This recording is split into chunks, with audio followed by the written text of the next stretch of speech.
बिस्मिल्लाहिर्रहमानिर्रहीम। अस्सलाम वालेकुम। हमने वॉलपोल और माइल्स का चैप्टर नंबर 5 स्टार्ट किया हुआ है, जिसमें हमने कुछ डिस्क्रीट प्रोबेबिलिटी डिस्ट्रीब्यूशंस को देखा था। अभी तक हम 3 मेन डिस्ट्रीब्यूशन देख चुके हैं, binomial distribution, hypergeometric distribution and negative binomial distribution, और इसका एक स्पेशल सिनेरियो जोमेट्रिक डिस्ट्रीब्यूशन भी हमने डिस्कस की थी। आज जो है हम चैप्टर नंबर 5 की आखिरी डिस्ट्रीब्यूशन को डिस्कस करेंगे, जिसका नाम है पॉइसन डिस्ट्रीब्यूशन। पॉइसन डिस्ट्रीब्यूशन को समझना काफ़ी आसान है। हम देखें हर बारी हर डिस्ट्रीब्यूशन में देखते हैं कि एक्सपेरिमेंट किस किस्म का हो कि हम उस पर उसकी रिस्पेक्टिव कोई डिस्ट्रीब्यूशन अप्लाई कर सकें। तो पॉइसन डिस्ट्रीब्यूशन की जो रिक्वायरमेंट्स हैं वो सिंपल हैं। वो क्या है बेसिकली, ये अगर कोई भी इस तरह का इंडिपेंडेंट इवेंट हो जो एक डिफाइंड इंटरवल में उसकी एवरेज हमें मालूम हो, ठीक है, कोई एक डिफाइंड इंटरवल हो और उस इंटरवल में वो इवेंट कितनी दफ़ा अगर होता है उसकी एवरेज हमें मालूम हो, तो फिर हम उस आउटकम की किसी भी वैल्यू के लिए प्रोबेबिलिटी कैलकुलेट कर सकते हैं यूजिंग पॉइसन डिस्ट्रीब्यूशन।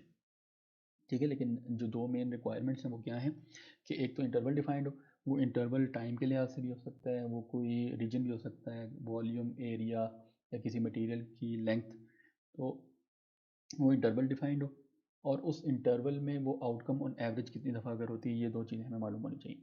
तो अगर ये हमें मालूम हो तो फिर हम किसी भी वैल्यू के लिए प्रोबेबिलिटी कैलकुलेट कर सकते हैं यूजिंग पॉइसन डिस्ट्रीब्यूशन। ठीक है, ये जो यहाँ पे स्टेटमेंट लिखी हुई है बेसिकली यही चीज़ लिखी हुई है, experiment yielding numerical values of a random variable x, the number of outcome occurring during a given time interval और इन अ स्पेसिफाइड रीजन। ठीक है, तो ये जो आउटकम्स हैं जिनको हम गिन रहे हैं ये हमारी रैंडम वेरिएबल एक्स होंगी। ठीक है, और ये जो आउटकम्स हैं ये किसी टाइम इंटरवल में या किसी स्पेसिफाइड रीजन के अंदर होनी चाहिए। ठीक है, अच्छा, द गिवन टाइम इंटरवल में be of any length such as a minute. ये दूसरा ये कि ये इंटरवल की कोई स्पेसिफाइड ड्यूरेशन नहीं हो सकती, ये इंटरवल कुछ भी हो सकता है, ये एक दिन का भी हो सकता है, एक साल का भी हो सकता है, 10 साल का भी हो सकता है। ठीक है, इसमें कोई लिमिटेशन नहीं है। A minute, a day, a week, a month और even a year. For example, a Poisson experiment can generate observations for the random variable x representing the number of telephone calls received per hour by an office. इसकी एक आसान तरीन example ये कि हमने एक duration define कर दी, interval define कर दिया 1 घंटे का, और उस 1 घंटे के दौरान किसी भी ऑफिस में नंबर ऑफ़ कॉल्स कितनी आती हैं। ये नंबर ऑफ़ कॉल जो है बेसिकली इसी को हम गिन रहे हैं, ये आपका रैंडम वेरिएबल होगा। अगर हम इसकी एवरेज मालूम हो तो हम पॉइसन डिस्ट्रीब्यूशन के थ्रू किसी भी वैल्यू के लिए प्रोबेबिलिटी कैलकुलेट कर सकते हैं। ठीक है, इसकी मज़ीद एग्जांपल ये हैं कि हम कोई ट्रैफिक सिग्नल है तो हम कहते हैं जी शाम 4 बजे से 5 बजे के बीच में इस ट्रैफिक सिग्नल पे कितनी गाड़ियाँ आके रुकती हैं, इस ट्रैफिक सिग्नल में से कितनी गाड़ियाँ गुजरती हैं।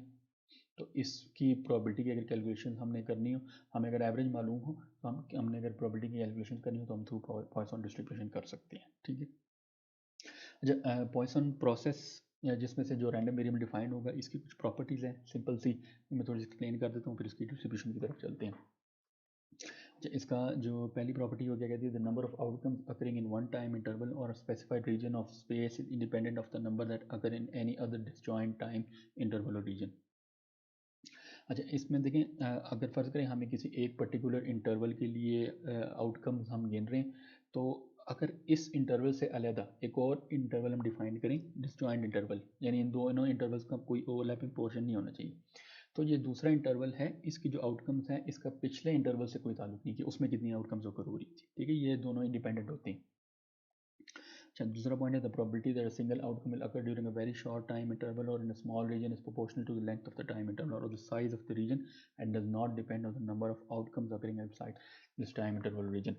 ये जो टाइम इंटरवल है अगर हम इसको छोटे छोटे स्मॉल रीजन में डिवाइड कर दें, ठीक है, तो किसी एक स्मॉल रीजन में कोई हम इस तरह का डिफाइन करें, इस तरह ये जो सॉरी अगर हम शॉर्ट इंटरवल्स में इसको डिवाइड करें तो इस तरह का एक शॉर्ट इंटरवल होना चाहिए कि जिसमें सिर्फ एक आउटकम पॉसिबल हो। ठीक है, अगर हम ये जो इंटरवल हमारा कंप्लीट इंटरवल है इसको हम शॉर्ट इंटरवल्स में डिवाइड करें तो इसमें एक इस तरह का इंटरवल होना चाहिए कि जिसमें सिर्फ एक ही आउटकम पॉसिबल हो।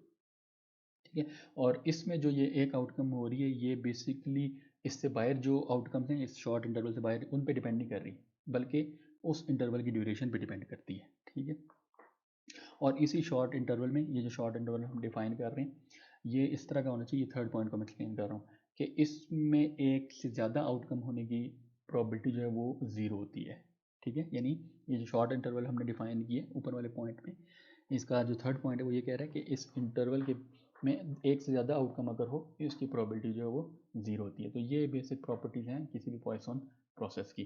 तो इस तरह के प्रोसेस में जब हम ये आउटकम्स गिन रहे हो, यही आपका रैंडम वेरिएबल होता है, इसको हम पॉइसन रैंडम वेरिएबल कहते हैं और इसकी डिस्ट्रीब्यूशन को पॉइसन डिस्ट्रीब्यूशन कहते हैं। अच्छा, इसका फार्मूला देख लेते हैं। ये फार्मूला क्या कहता है? The probability distribution of the Poisson random variable x representing the number of outcomes occurring in a given time interval or specified region denoted by t is p x lambda t is equal to e raised to power minus lambda t into lambda t की power x over x factorial.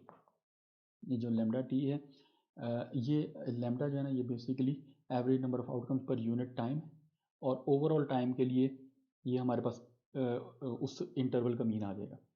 यानी ये lambda T जो है, T मैंने आपको कहा ना कि हमें एवरेज मालूम होना चाहिए, ये बेसिकली आपका एवरेज ही है। तो ये जो ये फार्मूला लिखा हुआ है, इसको हम इस तरह भी लिख सकते हैं, P X mu, lambda T जो है वो बेसिकली म्यू है, ठीक, E raise to power minus mu into mu की power X over X factorial. तो ये लैम्डा टी मिलके आपको एवरेज देती है। टी जो है वो डिफाइन कर रही है इंटरवल को, तो उस और किसी यूनिट टाइम में कितनी एवरेज हो, इन दोनों को मल्टीप्लाई करेंगे तो ओवरऑल एवरेज आ जाएगी। तो इसलिए लैम्डा टी को हम म्यू से रिप्लेस कर सकते हैं, ठीक है। फार्मूला हमेशा हम म्यू ही यूज़ किया करेंगे जब भी हमने ये इस तरह का कोई क्वेश्चन सॉल्व करना होगा, तो हम हमेशा म्यू को ही यूज़ किया करेंगे, ठीक है। ये लैम्डा और टी की इंडिविजुअल वैल्यूज़ को हमें यूज़ नहीं करना पड़ेगा, इसलिए हम इस फार्मूले को यूज़ करेंगे, ठीक है, जिसमें हमने लैम्डा टी को म्यू से रिप्लेस कर दिया। और इसमें जो रैंडम वेरिएबल की जो पॉसिबल वैल्यूज़ हैं, देखिए हम काउंटिंग कर रहे हैं, तो अगर इसको थोड़ी एग्जांपल मैं आपको बताने की कोशिश करूँ, मैं कहता हूँ कि कोई भी 2 घंटे का इंटरवल है, इस 2 घंटे के इंटरवल में आपको कितने टेक्स्ट मैसेजेस आते हैं। तो मुमकिन है कि कोई भी मैसेज ना आए, ये भी हो सकता है कि 1 आए, 2 आए, 3 आए, 4। तो हम इसको कहाँ तक लेके जा सकते हैं? इन्फिनिटी तक। ऑल तो थियोरेटिकली इन्फिनिटी पॉसिबल नहीं है, लेकिन चूंकि हमें अपर बाउंड इसका नहीं पता, इसलिए हम कहते हैं कि ये इन्फिनिटी तक जा सकता है, ठीक है। इसकी जो लोएस्ट पॉसिबल वैल्यू वो 0 है, कि कोई भी आउटकम नहीं आई, और मैक्सिमम हमें नहीं पता कि मैक्सिमम पॉसिबल वैल्यू क्या हो सकती है। अच्छा, इसकी एक दो एग्जांपल देख लेते हैं कि इसको हम किसी एक्सपेरिमेंट पे अप्लाई किस तरह करते हैं।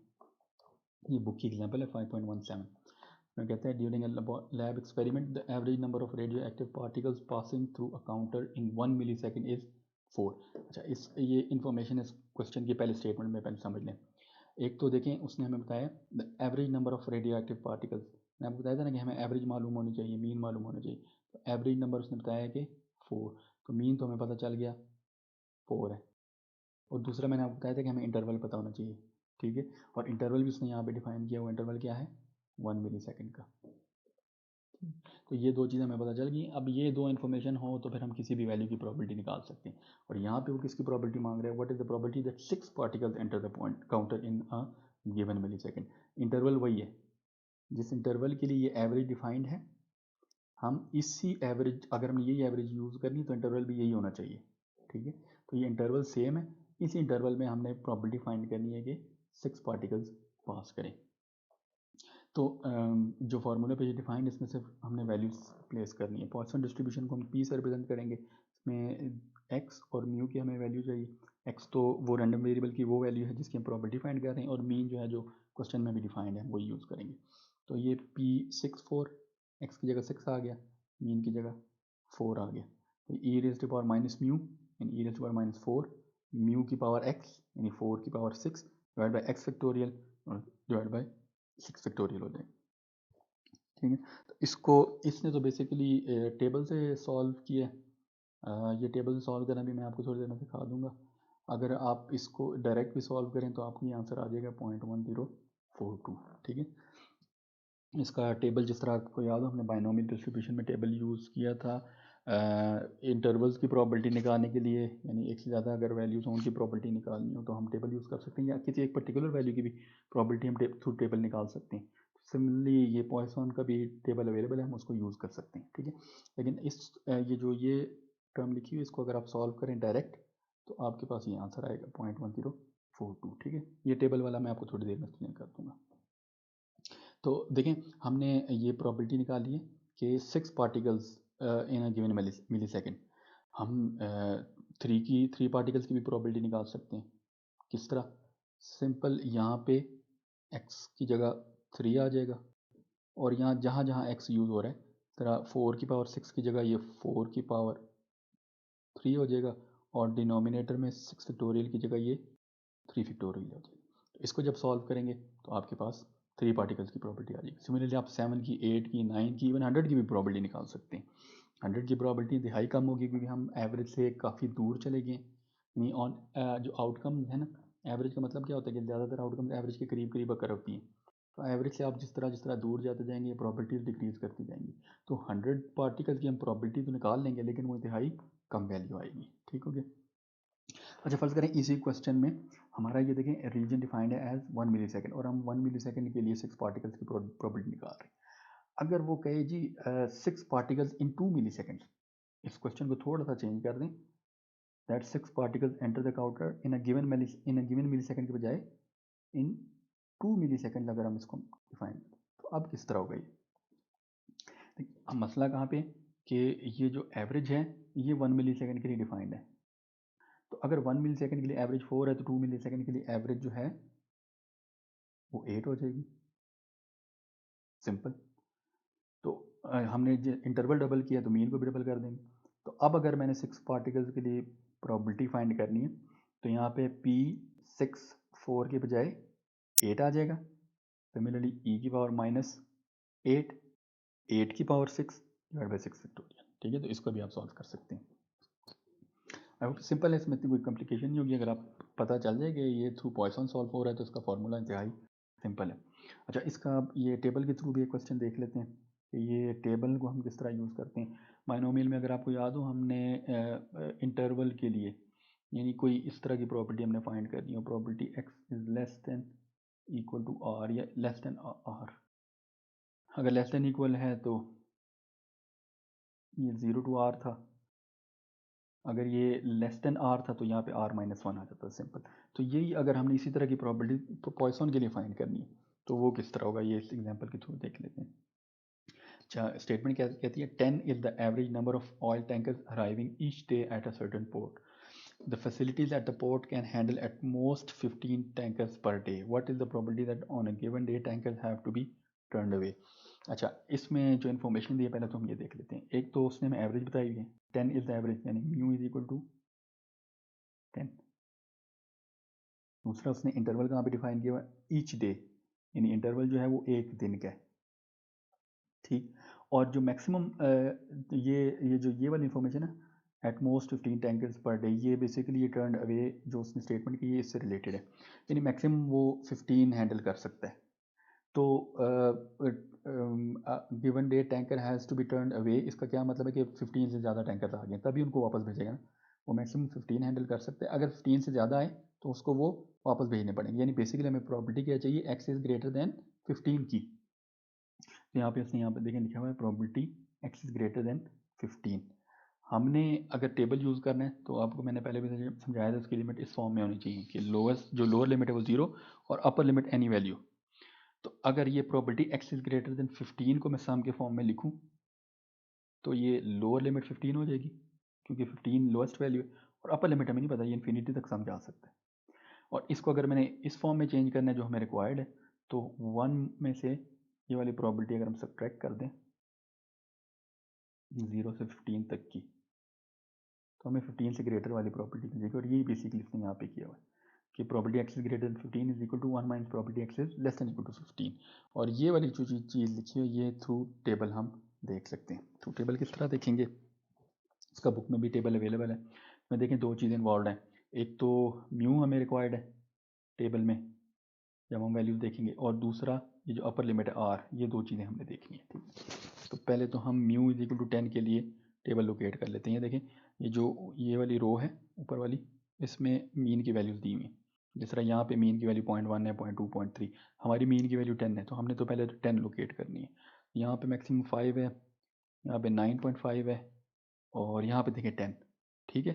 यानी हमारा जो रिक्वायर्ड कॉलम होगा वो ये वाला होगा प्रोबेबिलिटीज़ का,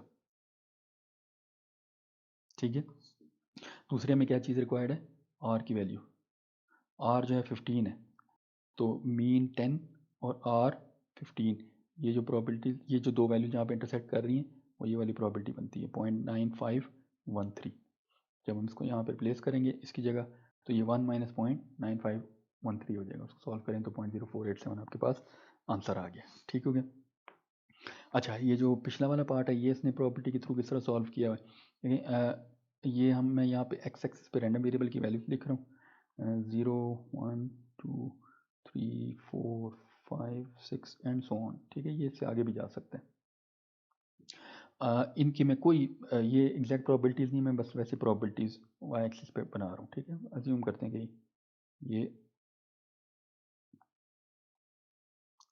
ये प्रोबेबिलिटीज़ बन रही हैं हमारे पास, just for the sake of assumption. उसको प्रोबेबिलिटी चाहिए x इज इक्वल टू 6 की, ठीक है, दैट 6 पार्टिकल, उसको सिर्फ ये वाली प्रोबेबिलिटी चाहिए। तो उसने बेसिकली क्या किया है कि 0 से लेके 6 तक की सारी प्रोबेबिलिटीज़ को सम किया यूजिंग टेबल, और इसमें से 0 से लेके 5 तक की प्रोबेबिलिटीज़ को माइनस कर दिए। तो जब इसको माइनस करेंगे आपके पास सिर्फ 6 की प्रोबेबिलिटी बचेगी।